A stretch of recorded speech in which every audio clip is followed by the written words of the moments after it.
Shalom à tous, ça me fait plaisir de vous revoir et nous continuons notre étude dans le livre Brit Shalom du Rav Uri Cherki. On était arrivé au chapitre 11 qui parle du service divin, petit point numéro 9. Alors, les Noakim ne sont pas astreints à prier selon un rituel défini. Les sages d'Israël ont établi pour les enfants d'Israël un texte et des heures de prière déterminées. Les Noakides peuvent, s'ils le désirent, s'en inspirer et les adapter à leurs besoins. Bon, alors de façon générale, il faut savoir que au temps de la Bible, les personnes qui priaient étaient des prophètes. Seulement, eux avaient cette science, avaient ce savoir, comment est-ce qu'on peut se tourner vers le Créateur, comment est-ce qu'on peut se tourner vers Dieu. Et donc, de façon générale, dans la Bible, les personnes qui prient sont des prophètes. Donc, on voit avec Abraham qui a fait la première prière le matin, avec Isaac qui a prié la prière l'après-midi, Vayetse Yitzhak l'assoir basadé. Le verset nous dit que Yitzhak est sorti pour parler avec Dieu dans le champ.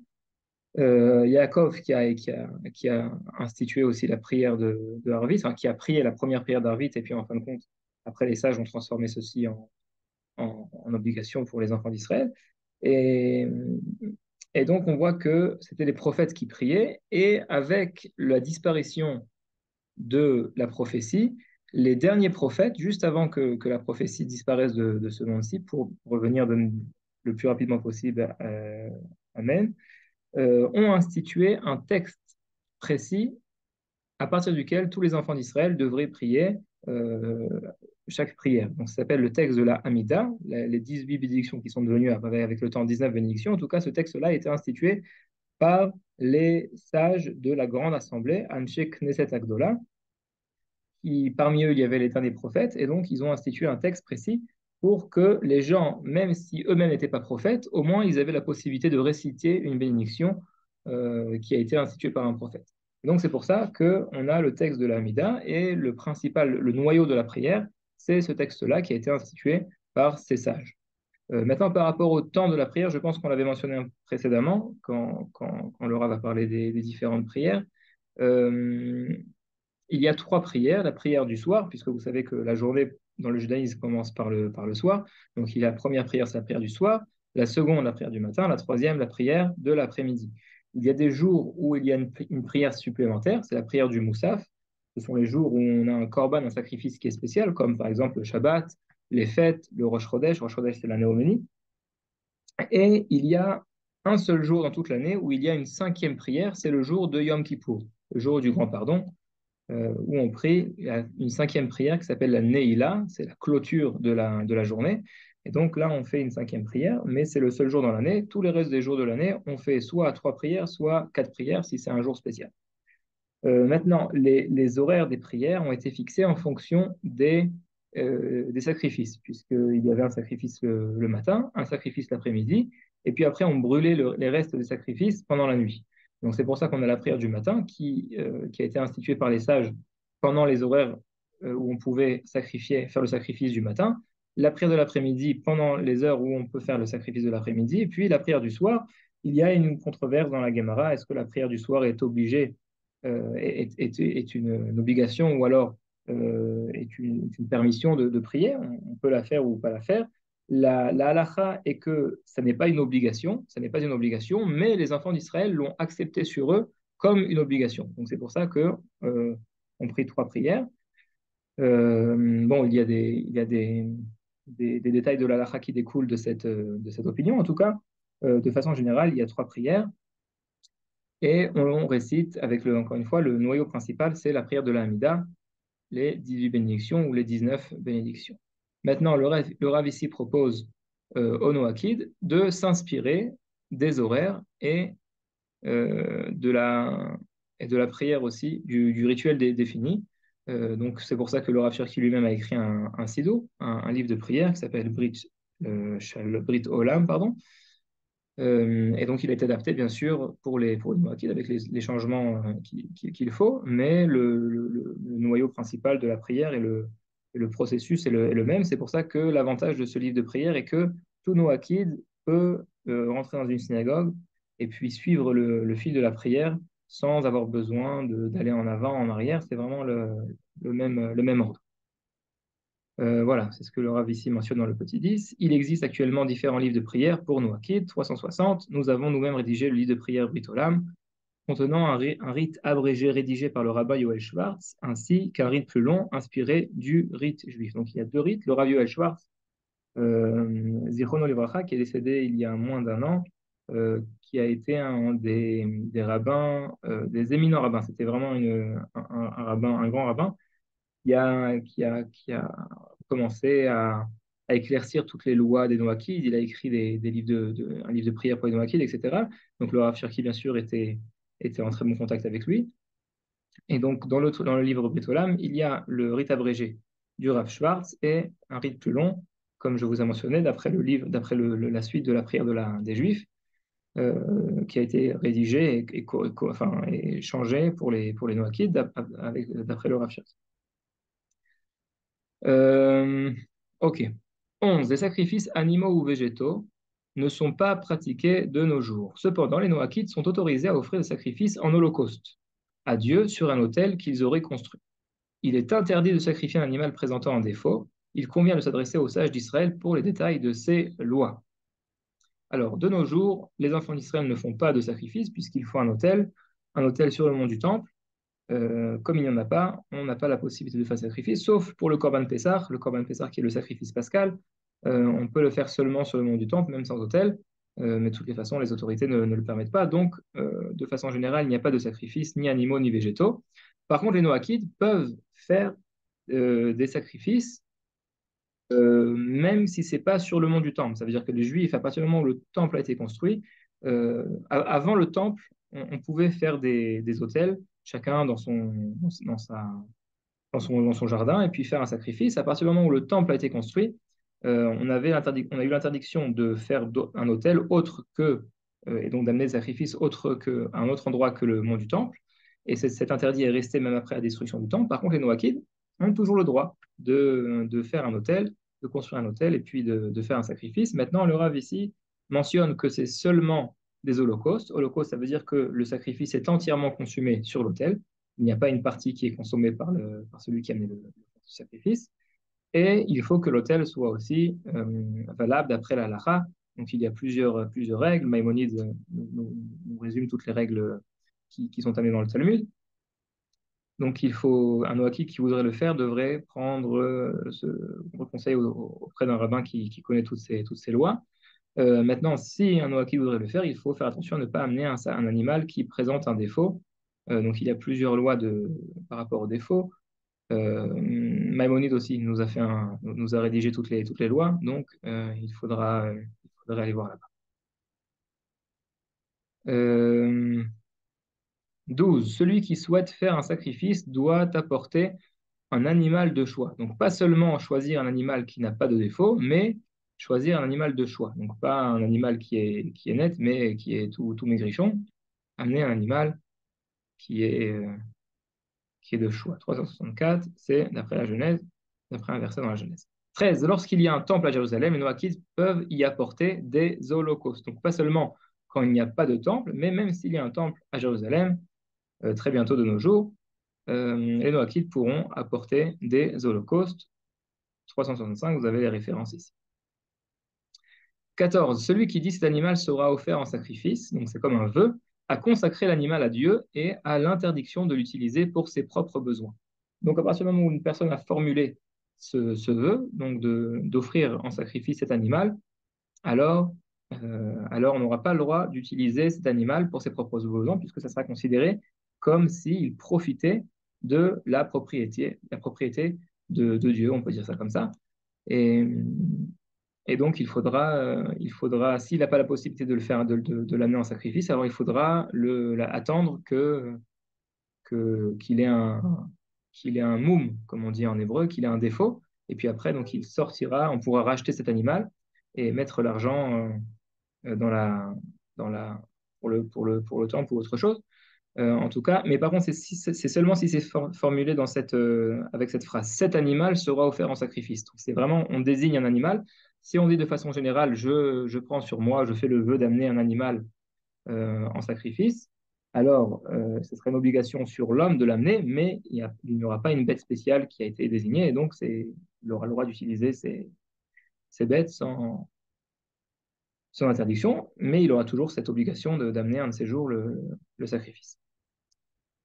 15. S'interdire une quelconque jouissance par vœu, tel le naziréa, n'est pas en vigueur chez les non-juifs. Cependant, il convient à tout individu de tenir ses engagements. Donc le nazir, c'est une personne qui a fait le vœu de ne pas boire du vin, de vin, de ne pas manger de raisin, etc., de ne pas se couper les cheveux. Tout ça parce qu'il sent qu'il a besoin de s'approcher du Créateur et il sent que ce rapprochement doit se faire par un privement d'une jouissance, de la jouissance de boire du vin. Et donc il a fait ce vœu.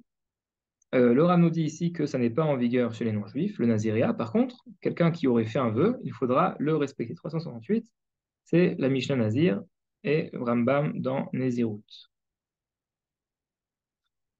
Donc cependant, il convient à tout individu de tenir ses engagements. 16. La sainteté du mont du Temple à Jérusalem est très grande. C'est pourquoi les restrictions pour y entrer sont nombreuses. L'entrée pour les non-juifs n'est autorisée que jusqu'à l'endroit où se situait le parvis à l'époque du Temple. Une révérence toute particulière y est de mise envers le lieu que le Créateur a réservé à son service. Donc il y a plusieurs, la Mishnah nous dit qu'il y a 10 saintetés, 10 niveaux de sainteté quand on s'approche de la terre d'Israël et de Jérusalem. Et donc, il y a le mont du Temple. Dans le mont du Temple, il y a encore d'autres niveaux de sainteté, mais en tout cas, il y avait une barrière autour du Temple qui veut désigner l'endroit jusqu'à où les non-juifs pouvaient pénétrer. Et donc, un non-juif qui voulait amener un sacrifice pouvait amener sa bête jusqu'à cet endroit-là, et puis après, il le donnait au Kohanim qui faisait le sacrifice, et puis après, qui lui confirmait que ça a été fait. Et donc, aujourd'hui, la sainteté du mont du Temple est restée malgré le fait qu'il soit détruit. Et donc, c'est pour ça qu'un non-juif qui voudrait monter sur le mont du Temple devra respecter cette interdiction de pénétrer plus, plus proche, à l'intérieur de la barrière qu'il y avait à l'époque. Bon, après, donc, si c'est une question pratique, alors il faudra consulter un rabbin pour que le rabbin vous dise jusqu'à où c'est permis ou pas. On a des dessins, il y a des cartes topographiques, etc. Et il y a bien sûr plusieurs avis. Où se trouvait le temple lui-même? Est-ce qu'un peu plus au nord, un peu plus au sud ou alors au centre? L'avis qui est de façon générale accepté par la plupart des rabbins, c'est que le, le- la mosquée qu'il y a au centre du mont du Temple était l'endroit où il y avait le Saint des Saints. Et donc, d'après ceci, on arrive à retrouver tous les autres endroits. Et donc, on a réussi à retracer aussi cette barrière. Donc, quelqu'un qui viendrait à Jérusalem et qui voudrait monter sur le mont du Temple euh, devra questionner un rabbin pour savoir exactement jusqu'à où il a le droit d'entrer. L'attachement au Créateur. 17. Toute personne qui, poussée par son esprit et sa conviction intellectuelle, souhaite se mettre à part pour se tenir devant Dieu afin de le servir et le connaître, et se comporte avec droiture conformément à son être tel que Dieu l'a formé, et se libère des nombreuses préoccupations des hommes, est considérée comme éminemment sainte. Dieu est son lot et son héritage éternel. Alors là, c'est une citation de Maïmonide qui nous dit que toute personne qui veut se sanctifier et qui veut se mettre à part, comme écrit ici Maïmonide, et servir Dieu de façon totale, et d'approfondir ses connaissances, etc., alors il sera considéré comme éminemment sainte, et là on ramène un verset, Dieu est son lot et son héritage éternel. Et donc, ce qui découle de ce point-là, c'est se vouer à l'étude de la Torah en permanence est une des valeurs les plus élevées du peuple d'Israël. Il y a un verset qui nous dit Ve'agitabo yomam valaila. Il faudra étudier ce livre-là. Donc, on parle du livre de la Torah, yomam valaila, le jour et la nuit.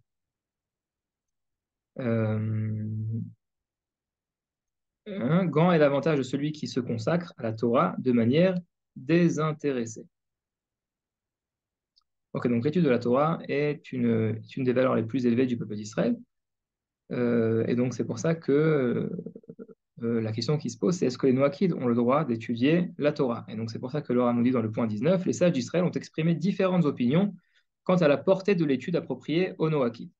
Certains autorisent que l'étude des parties à contenu universel qui traitent des fondements de la foi, de la morale, ainsi que des lois propres aux Noachides. Donc les lois propres aux Noachides, forcément, il faut que les Noachides puissent les étudier puisqu'ils doivent les respecter. Donc on ne peut pas respecter des lois si on ne les a pas étudiées. Maintenant, même ces rabbins qui ont restreint la portée de l'étude ont quand même permis d'étudier donc les parties qui traitent des fondements de la foi, les fondements de la foi qui sont traités dans le livre de Bereshit, dans le livre de Bereshit, qui sont traités dans le premier livre de Maïmonide, Sefer Hamada, le livre de la connaissance, et dans d'autres livres de pensée juive, de la morale, bien sûr, comme le livre de Messiat Echarim, le chemin des justes, ou d'autres livres qui parlent de morale. Et donc, même ces rabbins-là qui ont restreint l'étude permettent toutes ces choses-là. D'autres font la distinction entre le non-juif, Nochi, qui n'est pas engagé au respect des 7 lois de Noé, et le Noachide, Ben Noach, qui est, lui, autorisé à étudier toute la Torah. Cette dernière opinion est celle qui prévaut. Donc, le Rav Cherki ici a tranché comme le second avis qui permet au Noachide, donc pas un Nochi, un Noachide qui s'est engagé devant un tribunal de respecter les lois de Noé, d'étudier toutes les parties de la Torah. Bien sûr, le fait que l'étude de la Torah, d'après cet avis, soit permise, ça ne veut pas dire qu'il n'y a pas d'ordre. Il faut bien sûr commencer par les bases, et puis doucement, doucement, s'élever, approfondir, mais en aucun cas sauter les étapes, brûler les étapes, et puis commencer par l'étude, par exemple, de la Kabbalah, alors qu'on n'a pas encore étudié Maïmonide, ou alors les livres de morale basique. Donc c'est important de prendre conseil auprès d'un Rav par rapport à ça. Mais, euh, mais bien sûr, et donc se créer, c'est que se faire un programme et ne pas sauter des étapes.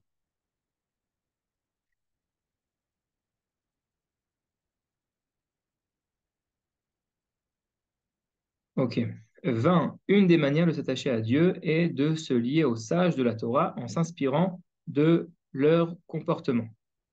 378. Donc, quand on voit les sages de la Torah qui se comportent d'une façon morale, alors on peut apprendre de leur comportement et avec ça, on peut s'attacher à Dieu.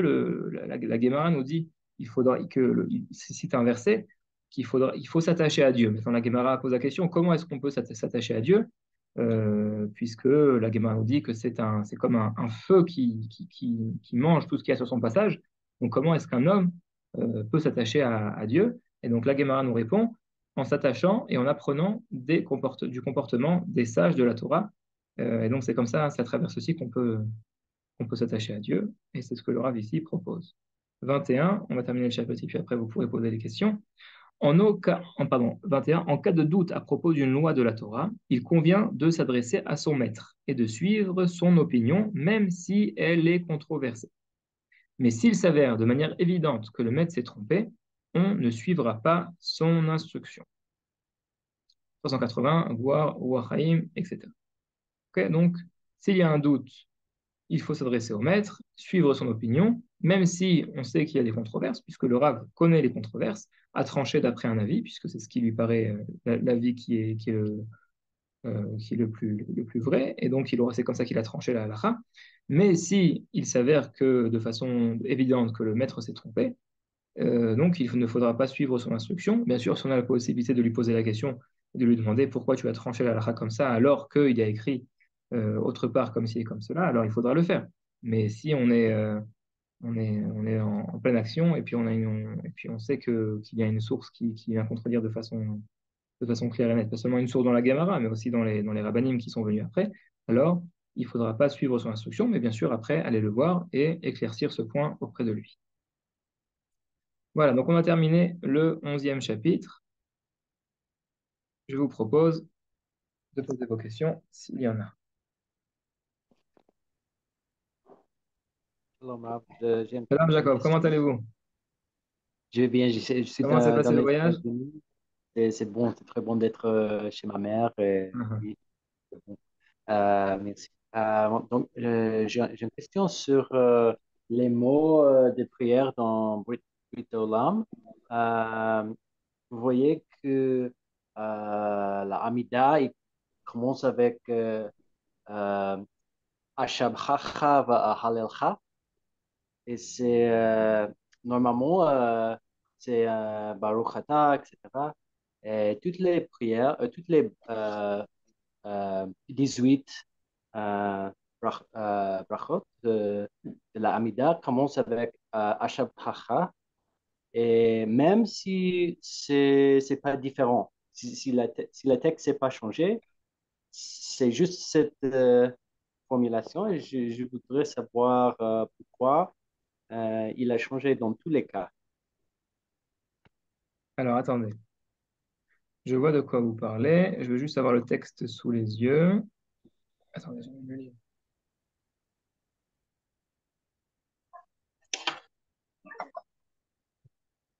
Les changements qui ont été faits, des adaptations plutôt qui ont été faits pour les Noachides.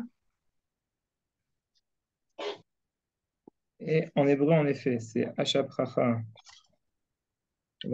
Est-ce que en français, ça a été aussi retranscrit comme ça? Alors, je vous avoue, il faut que je fasse mes devoirs puisque je n'ai pas l'habitude de prier dans ce livre. Alors, en effet, en hébreu, c'est comme vous le mentionnez. Par contre, en français, c'était traduit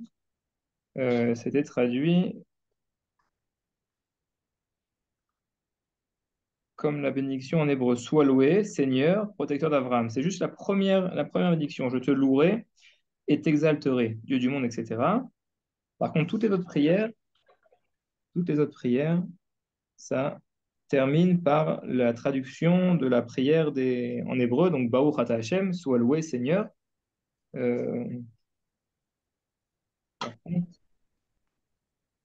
en hébreu, en effet, ce n'est pas la même chose. C'est une très bonne question. Je demanderai au Rav Cherki pourquoi est-ce qu'en hébreu il a traduit comme ça. Il a changé la prière et en français il a laissé. Alors j'aurai des devoirs pour les vacances. J'espère vous amener la réponse avant la reprise. D'accord.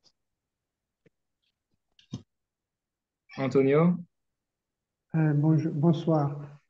C'est par rapport à le sacrifice. Donc, moi, je me demande, je sais qu'il y a des sacrifices avec des animaux et végétaux, donc ils ont leur importance. Mais est-ce que si il est, je ne veux pas dire que les personnes qui le font avec les animaux, ils ne font pas avec le cœur, mais si une personne qui ne voudrait pas sacrifier un animal, il fait le même sacrifice avec des végétaux. C'est ce qui ne peut pas être considéré comme le même, non? Et ça sera considéré comme un sacrifice. C'est juste qu'il y a des niveaux de sacrifice. De façon générale, le sacrifice est là pour élever les différents niveaux de la création. Ça veut dire qu'il y a les minéraux, il y a les végétaux, il y a les animaux, et puis après, au-dessus, il y a les humains. Et donc, chaque niveau de la création a besoin de se faire élever. Euh, D'ailleurs, c'est pas la peine forcément de passer par un sacrifice, puis à partir du moment où un chat, par exemple, ou alors une plante boit de l'eau, alors le minéral s'est élevé au niveau supérieur.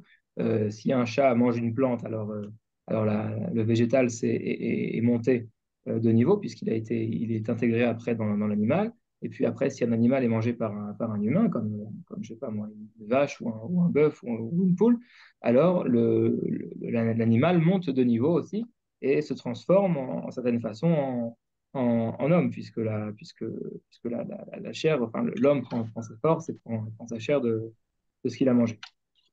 Et donc, une des façons d'élever les différents niveaux de la création, c'est par le sacrifice. Et donc, si on a plusieurs niveaux de création, on a aussi besoin d'avoir plusieurs niveaux de sacrifice.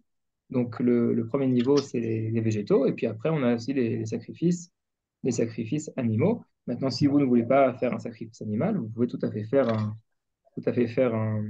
un sacrifice végétal. Ça sera un autre niveau, c'est différents niveaux, ça vient réparer et ça vient élever d'autres niveaux de la création.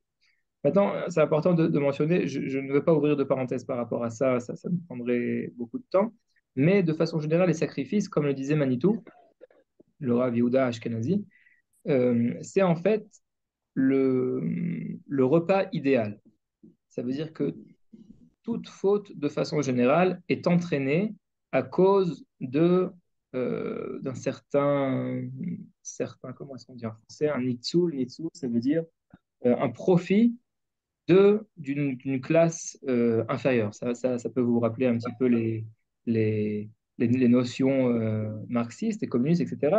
En tout cas, dans chaque faute, il y a une partie de profit de quelqu'un d'autre, de l'effort de quelqu'un d'autre. Et donc, quand on vient amener un sacrifice, on veut essayer d'amener le repas qui est idéal. Ça veut dire que c'est un repas qui est basique, qui est composé donc de plantes, de végétaux et d'un animal, qui est consommé par un homme qui est à un niveau moral très élevé, donc c'est le Cohen, c'est le pontife, et qui est consommé à l'endroit aussi le plus saint du monde. Donc c'est dans le temple, il y a certains sacrifices qui sont permis à la consommation dans tout Jérusalem. Mais en tout cas, on essaie de reproduire le repas idéal pour lequel aucune faute n'a été faite. Et donc, c'est pour ça c'est une grande chose d'amener un sacrifice. Aujourd'hui, malheureusement, les Juifs ne peuvent pas le faire. Euh, voilà. De façon générale sur les sacrifices. Après, il faudrait approfondir ce point, mais on n'a pas le temps de le faire aujourd'hui. Ok, merci. Une autre question? J'ai vu quelque chose. Oh, oui, j'avais une question, Raph, Shalom. Alors, Pourquoi avant, c'était uniquement les prophètes qui priaient? Parce que c'est vrai qu'aujourd'hui, ça paraît un peu inconcevable de ne pas prier ou même de parler, d'échanger avec Dieu. Et je me suis fait un peu réflexion tout à l'heure, pourquoi c'était uniquement eux? Est-ce que les autres sentaient ce besoin-là qu'on a nous aujourd'hui ou pas? oui, tout à fait. La base du raisonnement est en fait, qu'est-ce que c'est un prophète? Un prophète, c'est une personne à qui Dieu parle, à qui Dieu s'adresse, c'est un prophète. Maintenant, si on n'est pas prophète et qu'on n'a pas eu ce dialogue avec Dieu, Dieu qui s'est tourné vers nous et qui nous a parlé, alors nous, on se tourne vers Dieu, donc du bas vers le haut, mais comme on n'a jamais parlé avec Dieu, alors il y a un risque que cette prière soit en fait pas adressée à Dieu, mais adressée à une autre force ou à toute autre chose, mais pas Dieu, puisqu'on on n'a jamais eu cette relation, on n'a jamais vécu eu expérience de cette rencontre avec Dieu. Et donc c'est pour ça que de façon générale, seulement les prophètes donc, qui avaient reçu le premier pas, on va dire, Dieu avait fait le premier pas vers eux, pouvaient répondre à Dieu par une prière. Et donc cette prière, on était sûr qu'elle était destinée à Dieu, puisque Dieu s'était déjà dévoilé à eux.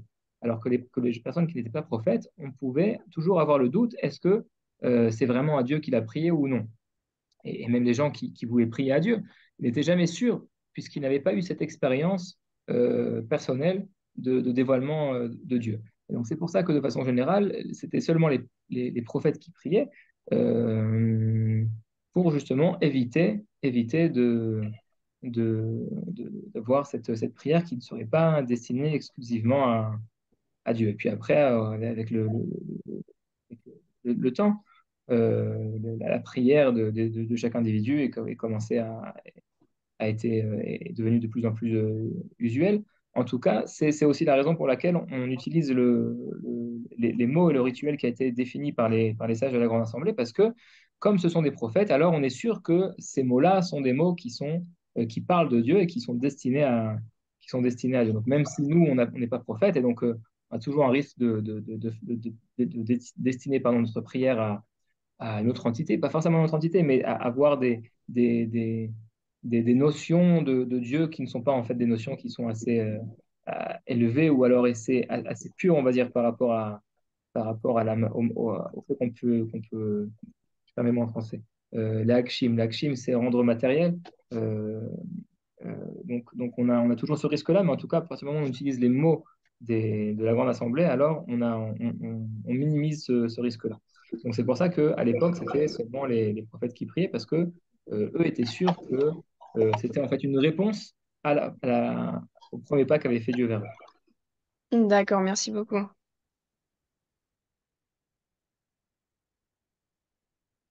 Oui, moi j'ai une question aussi, s'il vous plaît. Vas-y. Vous dites on ne peut pas étudier la Kabbale avant d'avoir étudié Maïmonide. Donc, par exemple, le Ramral est considéré comme kabbaliste. On doit étudier Maïmonide avant le Ramral. Alors écoutez, Parce Ramchal, c'est un peu différent que parce que Ramchal, il a écrit ses livres de façon pas kabbaliste, c'est-à-dire qu'il ramène des idées voilà. kabbalistes, mais ils ne sont pas écrits dans le langage de la Kabbale. Il ne parle pas de Séphirot et donc c'est quelque chose qui est plus, on va dire, qui est plus lisible, plus approchable, même si c'est basé sur la Kabbale. Bien sûr, pour comprendre de façon approfondie, quelqu'un qui aura les notions de la Kabbale et qui connaîtrait toute la Kabbale pourra comprendre de façon beaucoup plus approfondie tous les écrits de Ramchal. Mais certains livres de Ramchal sont tout à fait abordables, même à un premier niveau, comme par exemple le chemin des justes, mais c'était Sharim. Même le Derech Hashem, c'est le chemin de Dieu. Je ne sais pas comment c'est traduit en français le titre, mais il y a quelque chose comme ça. Ce sont des livres qui sont abordables. Mais bien sûr, il y a aussi un point, je pense, qui avait été mentionné dans un des cours précédents, pas par moi, par un des participants, c'est qu'il faut aussi, surtout en tant que Noachide, se détacher de toutes les notions et toutes les approches et toutes les images qu'on a et qu'on a reçues de la chrétienté. Ça veut dire que, par exemple, quand on parle d'un ange ou quand on parle de Dieu ou quand on parle de la prière, etc., alors il faut essayer de ne pas rentrer tous ces mots-là dans les cadres de la compréhension chrétienne de ces notions-là. Et c'est pour ça que c'est important de commencer par les livres de base pour essayer justement de nettoyer un petit peu et de faire de l'ordre dans toutes ces notions. Donc ne pas sauter les étapes, puisque après, quand on parle de séphiroth et puis quand on parle d'anges, etc., alors on peut très rapidement retomber dans toutes les notions des archanges, de la festivité, etc. Euh, donc c'est pour ça que c'est important de faire ça d'après un bon ordre, de commencer par les bases et puis d'avancer doucement, doucement. Merci. J'ai une petite question au niveau des ablutions. Oui. Est-ce que nous sommes tenus de faire les ablutions avant les prières? Et une deuxième question, avant de lire les Télim, sommes-nous obligés de faire les ablutions comme vous, en fait, comme les Juifs, tout simplement, s'il vous Avant plaît? de faire quoi? J'ai pas entendu bien. J'ai pas bien entendu. De lire les Télim. J'avais lu dans les Télim, au début du livre, qu'il était conseillé de faire les ablutions avant de prendre les psaumes de David et de lire les Télim. Ok, alors pour les ablutions avant la prière, les ablutions sont une préparation à la prière, puisqu'on va se tenir devant le Créateur, devant le Roi des Rois. Donc, on se prépare de façon un minimum.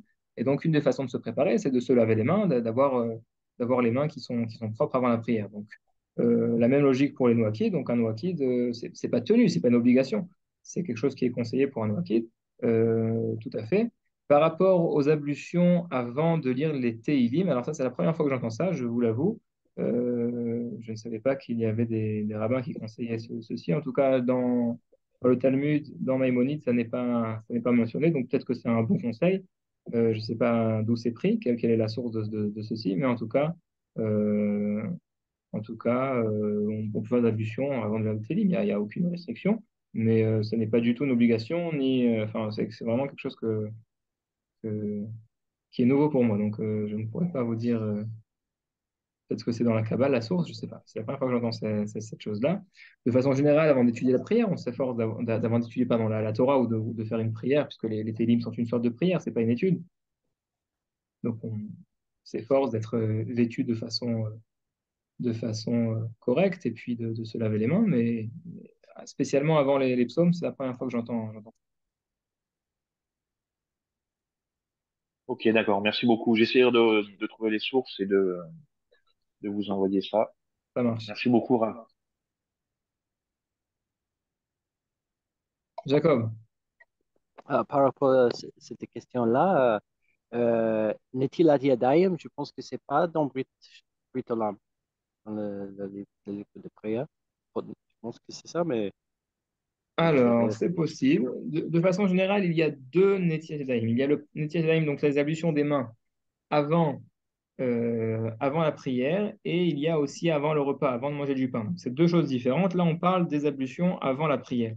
Maintenant, dans les ablutions avant la prière, on a aussi l'ablution au réveil. Quand on se lève le matin, on doit faire l'ablution des mains, et il y a deux raisons à cette ablution-là. Soit parce qu'on est avant la prière du matin, d'après Maïmonide, soit d'après un autre commentateur, puisque on se réveille le matin et c'est comme si on était de nouveau né, on était comme une nouvelle créature, et donc on se lave les mains pour s'enlever l'impureté de la nuit.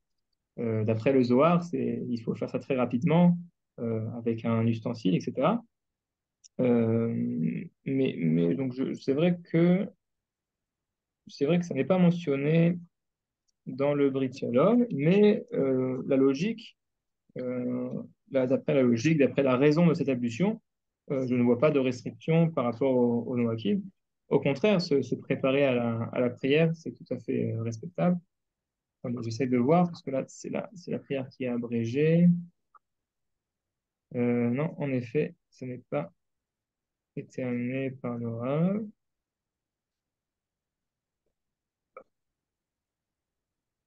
Alors, au lever du matin, Hachar Yatzar.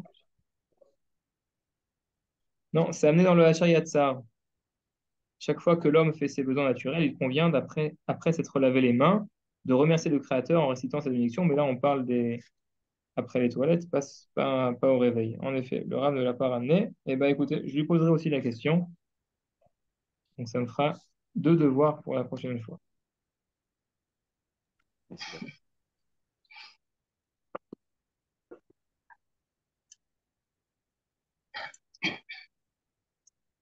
Ok, alors ça m'a fait très plaisir de vous voir. Je répète ce que j'ai dit au début du cours, que nous sortons en vacances et la prochaine rencontre sera début septembre. Je vous le ferai savoir à travers le groupe WhatsApp. Ok, merci. Passez une excellente semaine.